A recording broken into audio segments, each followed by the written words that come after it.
चलिए बढ़ते हैं आगे। प्रदेश में 23 और 24 जुलाई को 4 पालियों में रीट भर्ती परीक्षा का आयोजन होगा। 15,66,000 अभ्यर्थियों ने रजिस्ट्रेशन करवाया है। इस बार नकल रोकने के लिए हर परीक्षा केंद्र में सीसीटीवी कैमरे लगाए गए। परीक्षा शुरू होने से 1 घंटे तक ही अभ्यर्थियों को परीक्षा केंद्र में प्रवेश दिया जाएगा। परीक्षा केंद्र में इलेक्ट्रॉनिक उपकरण जैसे मोबाइल, ब्लूटूथ, कैलकुलेटर, घड़ी, चैन, अंगूठी, ईयररिंग के साथ अभ्यर्थियों को प्रवेश नहीं दिया जाएगा। इसके साथ ही सिर्फ shirt, T shirt, kurta, kurti, half sleeves पहनकर ही परीक्षा दे सकेंगे। दुपट्टा पहनने महिलाओं को प्रवेश नहीं दिया जाएगा। पिछली बार हुई नकल से सबक लेते हुए इस बार सिर्फ पतले सोल के चप्पल और सैंडल पहनकर अभ्यर्थी केंद्र में प्रवेश कर पाएंगे।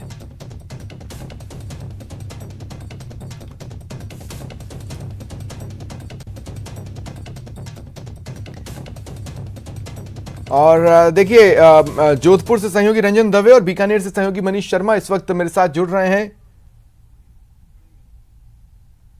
माफ कीजिएगा, अजमेर से सहयोगी अभिजीत दवे मेरे साथ जुड़ रहे हैं और बीकानेर से मनीष शर्मा मेरे साथ जुड़ रहे हैं। कुछ ही देर में जोधपुर से भी सहयोगी मेरे साथ जुड़ेंगे। मनीष, पहले मैं आपके पास आ रहा हूं। मनीष, क्या तैयारियां हैं, किस तरह की व्यवस्थाएं हैं?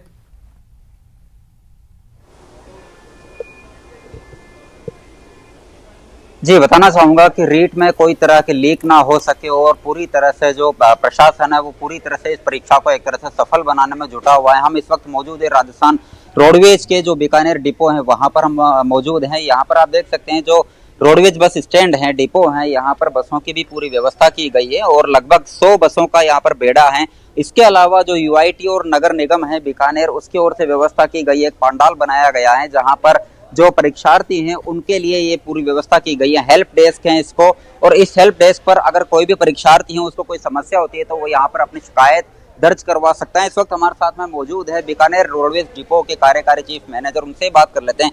क्या व्यवस्था यहाँ पर प्रशासन की ओर से की गई है, रोडवेज डिपो की ओर से, ताकि परीक्षार्थियों को कोई दिक्कत ना हो सके? जी, रोडवेज प्रशासन की तरफ से बच्चों के आने जाने के लिए 6 दिन फ्री किए गए। इस क्रम में बच्चे आज आना स्टार्ट हुए हैं और जिला प्रशासन की तरफ से उनके लिए जैसा कि अभी दिखाया गया है, पंडाल लगाया गया है, उसमें उनके खाने की, रहने की, पीने की और कूलिंग की सारी व्यवस्था की गई है। और यहाँ हमारी तरफ से रोडवेज में बच्चों को निःशुल्क डालें ले जाने की व्यवस्था पूरी तरीके से की गई है। बेड़े में कितनी बसें शामिल है और कितने ट्रिप ये जो है बसें आपकी करेंगी 23 और 24 तारीख को? लेकिन जिस तरह से आपने बताया अभी कि 6 दिन तक ये यात्रा है वो परीक्षार्थियों के लिए निःशुल्क रहेगी। जी बिल्कुल, 6 दिन फ्री रहेगी और बेड़े में लगभग 100 बसें हैं। लेकिन जो बच्चों की स्थिति है आने और जाने की, उसके अनुसार बेड़ा पूरा तैयार रहेगा। कोई भी स्थिति ऐसी नहीं होगी कि उसमें कोई ठीक है मनीष, आगे भी आपके पास आऊंगा। जोधपुर से सहयोगी रंजन दवे भी मेरे पास जुड़ चुके हैं। रंजन, मैं आगे आपके पास आऊंगा। अभिजीत, मैं देख पा रहा हूं, शायद आप स्ट्रांग रूम के बाहर खड़े हैं। अब देखिए, इस बार तो सारा दारोमदार इसी बात पर है कि तैयारियां कितनी स्ट्रांग हैं।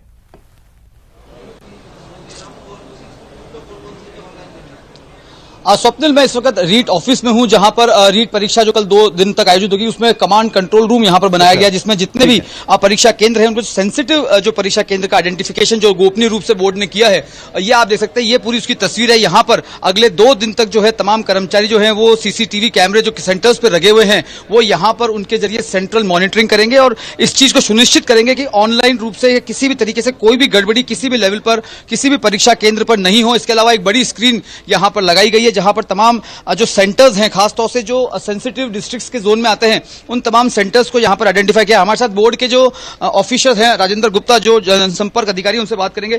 किस तरह दूध का जला छाछ भी फूक फूक कर पीता है। पिछली बार आपके लेवल 2 की परीक्षा निकल के चलते रद्द हुई, बहुत किरकिरी हुई बोर्ड की भी और सरकार की भी। इस बार किस तरह की व्यवस्थाएं आप लोगों ने की है परीक्षा की सुरक्षा और गोपनीयता को बनाए रखने के लिए?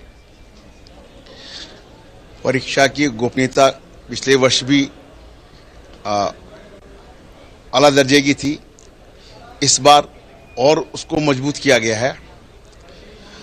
राज्य के सभी परीक्षा केंद्र सीसीटीवी कैमरे की जद में है। सभी परीक्षा केंद्रों पर वीडियोग्राफी की भी व्यवस्था है। विद्यार्थी परीक्षा केंद्र में प्रवेश करेगा और जब परीक्षा देकर बाहर निकलेगा तब तक सीसीटीवी कैमरे की निगरानी में रहेगा। जितने प्रश्न पत्र हैं वो राज्य के कोषागार में रखे गए हैं। जहां कोषागार में जगह नहीं है वहां पुलिस लाइन में रखे गए हैं। उन्हें भी सब तरफ से सीसीटीवी कैमरे की जद में लिया गया है और हथियारबंद सुरक्षाकर्मी लगाए गए हैं। पूरी परीक्षा के लिए पूरे राज्य में 1380 परीक्षा केंद्र बनाए गए हैं। 16,95,000 परीक्षार्थी परीक्षा में बैठ रहे हैं। ये जो कमांड कंट्रोल रूम आपने बनाया है, इसके जरिए किस तरह से निगरानी रखी जाएगी?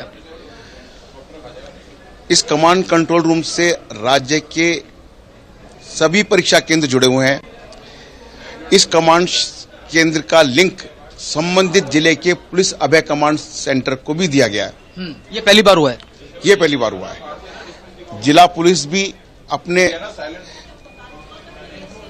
इनपुट्स के माध्यम से जानकारी लेगी।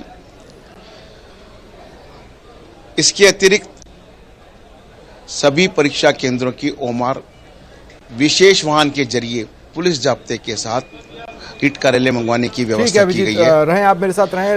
रंजन, मैं अब आपके पास आ रहा हूं। रंजन, किस तरह की तैयारियां हैं, खासकर इस बात के मद्देनजर कि अगर जोधपुर में ही कोई कमी रह गई तो प्रदेश सरकार पर जो भी सवाल उठते हैं उनकी संगीनता और गंभीरता और बढ़ जाती है। फ्रेम जब मैंने कहा ये रहे तो ये रहेगा बैकग्राउंड, ठीक है ना? जोधपुर अपने आप में मुस्तैद है, चाहे जिला प्रशासन की बात करें चाहे पुलिस प्रशासन की बात करें। रीट परीक्षा को लेकर के पुख्ता इंतजाम किए गए हैं। जिला कलेक्टर खुद मॉनिटरिंग पे लगे हैं। इसके अलावा ट्रैफिक पुलिस और उसके अलावा प्रशासनिक अमला पूरी तरीके से मुस्तैद नज़र आ रहा है। जहां तक परीक्षा सेंटर्स की बात की जाए तो टोटल 62 परीक्षा केंद्र बनाए गए हैं। जिन परीक्षा केंद्रों पर पेपर देने की जिम्मेदारी अलग व्यक्तियों की है और उसके अलावा जब OMR शीट कलेक्टिंग के लिए अलग व्यवस्था की गई है। तो ये एक बड़ा अंतर इस बार देखने को मिला है।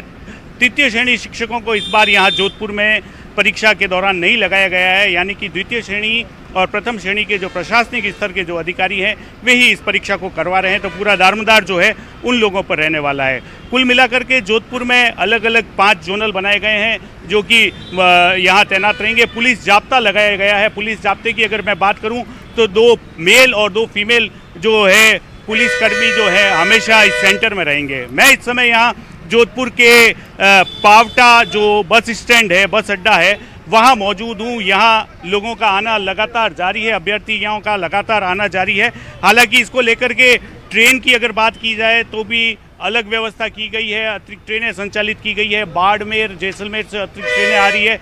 इसके अलावा बसों के लिए भी निःशुल्क जो व्यवस्था की गई है वो निजी और सरकारी दोनों के लिए यह निःशुल्क व्यवस्था की गई है। लगातार लोगों का जोधपुर आना और जोधपुर से जाना, क्योंकि मुख्यालय के रूप में देखा जाता है। अभ्यर्थी हमारे साथ जुड़े हैं, जानना चाहेंगे कैसी तैयारी है और कहां से आए हैं आप? नमस्ते सर, मेरा नाम महिपाल है। यहीं से मतलब जोधपुर से 90 किलोमीटर दूर बोरुंदा है, वहाँ का रहने वाला हूँ। और रीट लेवल 1 के लिए कल मेरा एग्ज़ाम है यहाँ पे रातानाडा के पास। तो मतलब जो सरकार के द्वारा जो व्यवस्थाएं की गई है इस बार काफ़ी सुधार लग रहा है। ठीक है। और जो मतलब होम सेंटर देके जो मतलब भीड़ वगैरह बसों में बस स्टैंड पे वो शुक्रिया आप तीनों का मेरे साथ जुड़ने के लिए।